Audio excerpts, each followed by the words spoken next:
নিলাম নিরামিষ শিম আলু রসা। শিমটা কেটে ভালো করে বেছে ধুয়ে নিলাম, আলুগুলো কেটে নিলাম। এই রসার জন্য একটা মশলা বানিয়ে নেব। 250 গ্রাম শিম, তাই 4 চামচ পোস্ত আর 2 চামচ কালো সর্ষে। শিমগুলো লবণ হলুদ মেখে হালকা ফ্রাই করে নেব। তেলটা ভালো করে গরম হয়ে গেছে, এবার শিমগুলো হালকা একটু ভেজে নেব।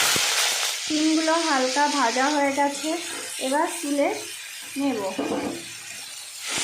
লাল লাল করে ভেজে নেব।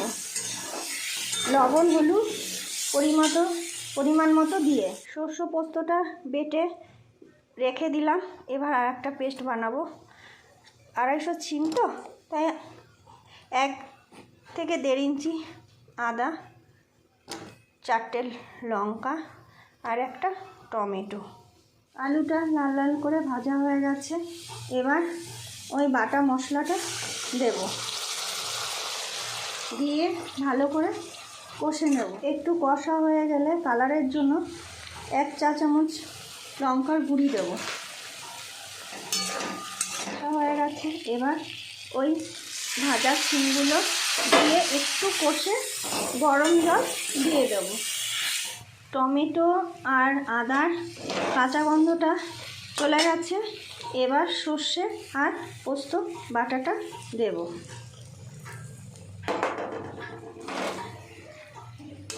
দেখুন কি সুন্দর কালার। এবার জল দেব, খুব বেশি জল দেব না। ঢাকাটা খুলে দিলাম।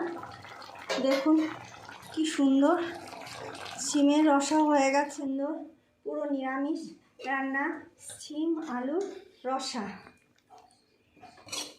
একদম পুরো নিরামিষ। শিমের রসা একদম সম্পূর্ণ নিরামিষ।